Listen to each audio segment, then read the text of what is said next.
কেমন আছো তোমরা? আমি তো ভালো আছি।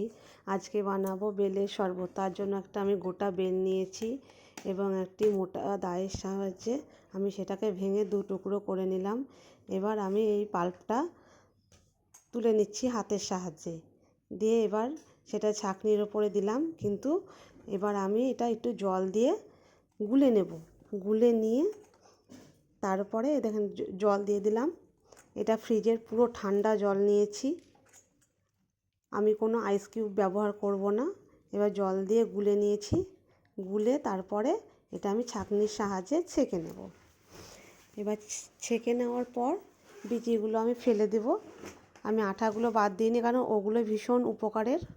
তাই আমি এবার পাল্প পুরো আমার বেরিয়ে গেছে। এবার আমি এর মধ্যে দিয়ে দিচ্ছি আমি চিনি। 4 চামচ চিনি দিয়েছি আর হাফ চামচ মতো লবণ।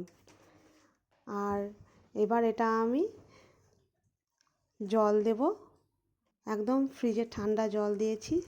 জল দিয়ে এটা আমি চামচে করে ভালোভাবে নাড়ব। এটা সম্পূর্ণ মিশে যাওয়া অবধি নাড়ব। এবার মিশে গেছে। এবার এটা আমি একটি গ্লাসের মধ্যে ঢেলে দিলাম।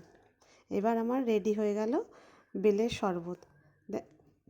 এই ভীষণ গরমে খাওয়া খুব উপকারী, ট্রাই করবেন। টাটা বন্ধুরা, দেখা হবে নতুন কোনো ভিডিওতে।